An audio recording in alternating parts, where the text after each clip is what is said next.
Chhatrapati Shivaji Maharaj terminus या भागातली ही दृश्य अजूनही हे आंदोलन करते या परिसरामध्ये उभे आहेत। मनोज जरांगे पाटील अजूनही आझाद मैदानाच्या आतमध्ये पोहोचलेले नाहीत।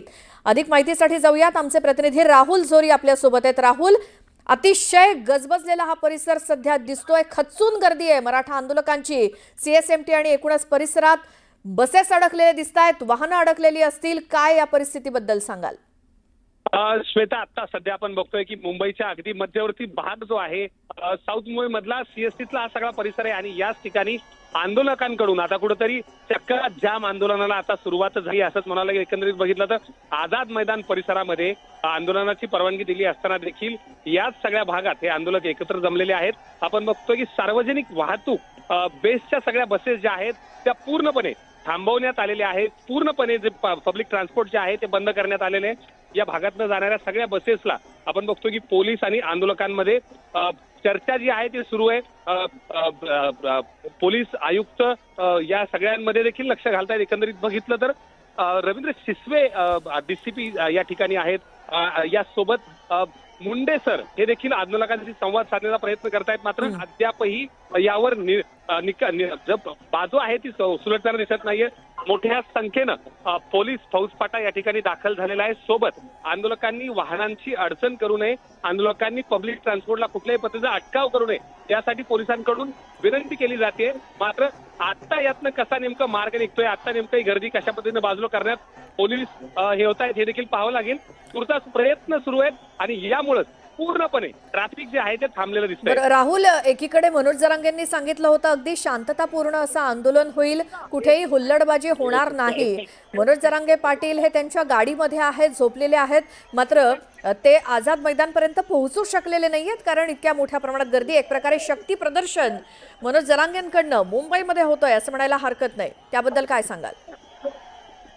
एक मोठं शक्ती प्रदर्शन तर निश्चितच होते। ज्या पद्धतीनं आंदोलनाला परवानगी मिळाली खरी, मात्र मर्यादित लोकांसोबतच या आंदोलनाला परवानगी मिळाली होती, त्यापेक्षाही कित्येक पटीनं जास्त संख्येनं ही लोक या ठिकाणी पोहोचली आहेत। आणि एकंदरीत बघितलं तर कायदा व सुव्यवस्था असेल, यासोबतच रस्त्याच्या बाबतीत पब्लिक ट्रान्सपोर्टच्या बाबतीत चर्चा असेल, या सगळ्या गोष्टी जर बघितलं तर या सगळ्या गोष्टी जर बघितलं तर रस्ता कुठून मोकळा करता येईल यासाठी पोलीस प्रयत्न करताय। आपण बघतोय की अतिशय ज्या पद्धतीने हा रस्ता मोकळा करण्यामध्ये पोलिसांना तात्पुरतं यश आलेले, पण हे आंदोलनकर्ते जे आहेत या ठिकाणी रस्ता जामवर मात्र तात्काळ दिसतंय। एकंदरीत बघितलं तर आत्ताची परिस्थिती बघितली काही वेळामध्येच या ठिकाणी मनोज जरांगे यांचा पूर्ण ताफा जो आहे तो पोहोचेल, मोठ्या संख्येने आंदोलक त्यांच्या सोबत देखील येतील। मात्र आता जर बघितलं तर मात्र मोठ्या संख्येनं हा संपूर्ण परिसर जो आहे तो थांबलेला दिसतोय आणि त्यामुळं सार्वजनिक वाहतूक जी आहे आपल्या सगळ्यांना माहिती आहे, गणेशोत्सवाचा सगळा काळ आहे आणि यामध्ये मोठ्या संख्येनं लोक बाहेर पडत असतात, दर्शनासाठी बाहेर पडत असतात। मात्र आत्ताच सध्याची परिस्थिती बघितली तर अतिशय मोठ्या संख्येनं संपूर्ण परिसर जो आहे तो पूर्णपणे थांबलेला आहे। राहुल, तिकडे आधीच काल रात्रीपासून आझाद मैदान भरलेलं आहे खचाखच, त्यात आता हे सगळे बाहेर उभे असलेले आंदोलक, त्यांना तिथं आता जागा आहे का? किंवा मग जे आजूबाजूला म्हणजे 8 ते 10 किलोमीटर पर्यंत ज्यांना गाड्या सोडायला लावल्या आहेत, पायी चालत येत आहेत, त्यांच्यासाठी आझाद मैदानात आता जागा उरली आहे का?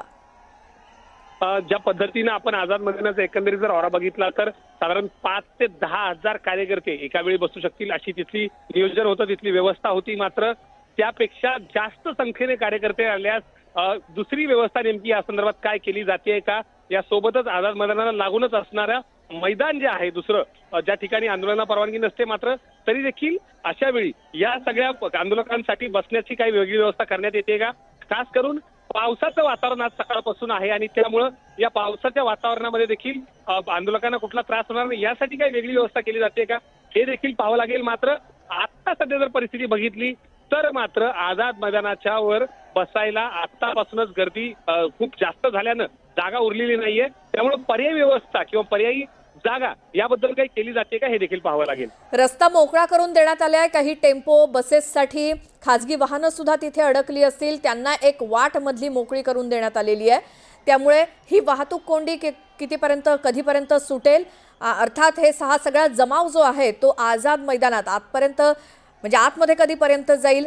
मनोज जरांगे पाटलांची गाडी आतपर्यंत कधी जाईल आणि ते अजून स्टेजपर्यंत पोहोचलेले नाहीयेत. किती दूर आहेत? साधारण अजून अर्धा ते पाऊण तास मनोज जरांगे यांच्या ताफ्याला या ठिकाणी पोचायला लागेल. अपेक्षा हीच आहे. पोलिसांचं देखील नियोजन अशाच पद्धतीने आहे की मनोज जरांगे आझाद मैदानानंतर बसल्यानंतर ही सगळी गर्दी जी आहे ती मैदानाकडे कशी पद्धतीने मूव्ह करता येईल आणि रस्ता पूर्ववत कसा करता येईल यासाठी पोलिसांचा प्रयत्न आहे. मात्र आता सध्या जर परिस्थिती बघितली, जोपर्यंत मनोज जरांगे आझाद मैदानात पोचणार नाही तोपर्यंत वाहतुकीची ही समस्या अशाच पद्धतीनं राहील असं चित्र सध्या तरी पाहायला मिळतंय. संपूर्ण परिसर जर बघितला तर पायी चालणाऱ्या आंदोलकांमुळे खचाखच भरलेला आहे आणि त्यामुळं पर्यायी व्यवस्था किंवा पर्यायी उपलब्ध जे रस्ते आहेत त्याला तात्पुरतं वळवून देता येते का, किंवा मंत्रालयाकडून येणारं आणि दादर या भागात जाणारं ट्रॅफिक पर्यायी मार्गाने वळवता येते का, यासाठी देखील सध्या प्रयत्न होतोय. बरोबर आहे राहुल, ही सगळी दृश्य आपण आपल्या प्रेक्षकांना दाखवतोय. या भागामधली वाहतूक कोंडी, त्यासोबत झालेली गर्दी, मुंबईतलं छत्रपती शिवाजी महाराज टर्मिनस स्टेशन आणि त्या बाहेर मराठा समाजाचे बांधव मोठ्या प्रमाणात जमलेले आहेत.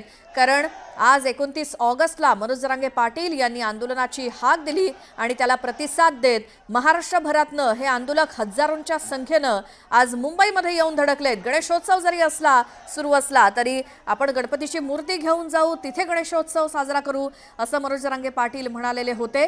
एक प्रकारे कुठेही हुल्लडबाजी होणार नाही, शांततेत आमचं आंदोलन होईल, असं मनोज जरांगेंनी पत्रकार परिषदेमध्ये सांगितलं होतं. मात्र इतक्या मोठ्या प्रमाणात मराठा समाज बांधव मुंबईमध्ये आल्यानंतर वाहतुकीची समस्या निर्माण झाली आहे. मुंबईमध्ये CSMT परिसर, आझाद मैदान परिसर खचाखच मराठा आंदोलकांनी भरून गेलाय आणि आता मनोज जरांगे ज्या वेळेला आझाद मैदानात तयार करण्यात आलेल्या स्टेजवरती पोहोचतील त्यावेळेसच ही सगळी गर्दी आझाद मैदानामध्ये जाईल, तेव्हा कुठे रस्ते मोकळे होतील असं म्हटलं जात आहे. मात्र आज 29 ऑगस्टला चलो मुंबई असा नारा ज्यावेळेला मनोज जरांगे पाटील यांनी दिला त्याला भरभरून असा प्रतिसाद त्यांच्या समर्थकांचा मिळाला आणि त्यामुळे ऐन गणेशोत्सवात देखील राज्यभरातनं त्यांचे समर्थक मनोज जरांगे पाटील यांच्यासोबत मुंबईतल्या आझाद मैदानात आलेले आहेत. मागच्या वेळी ज्यावेळेला चलो मुंबई असा इशारा किंवा असा नारा मनोज जरांगेंनी दिला होता, त्यावेळी मात्र मुंबईच्या वेशीवरती सरकारकडनं त्यांना आश्वासन देण्यात आलेलं होतं. त्यावेळेला मनोज जरांगे आणि त्यांचे समर्थक मुंबईच्या वेशीवरनंच माघारी परतले होते. मात्र आता हे भगवं वादळ मुंबईमध्ये येऊन ठेपलेलं आहे. 29 ऑगस्ट हा दिवस पुन्हा एकदा ठरवण्यात आला. वर्षभरानंतर पुन्हा मनोज जरांगे पाटील हे आपल्या समर्थकांसह आंदोलनासाठी मुंबईमध्ये आलेत. मराठा आरक्षणासंदर्भात त्यांच्या मागण्या अजून काही पूर्ण झालेल्या नाहीत, त्यामुळे वारंवार आंदोलनं होत आहेत, उपोषणं होत आहेत आणि आज पुन्हा एकदा मनोज जरांगे पाटील सकाळी 9 वाजल्यापासून उपोषणाला बसणार होते. मात्र आता 9 वाजून गेले, साधारण 9:30 वाजायला आलेत. इतक्या गर्दीमुळे आणि वाहतूक कोंडीमुळे मनोज जरांगे पाटील यांची देखील गाडी तिथं पोहोचू शकलेली नाहीये. जरांगे पाटील आंदोलनाच्या ठिकाणी पोहोचू शकलेले नाहीत. आझाद मैदानातनंच आमचे प्रतिनिधी कृष्णा आवटी आपल्या सोबत आहेत. कृष्णा, आणखी किती वेळ मनोज जरांगे आतमध्ये यायला?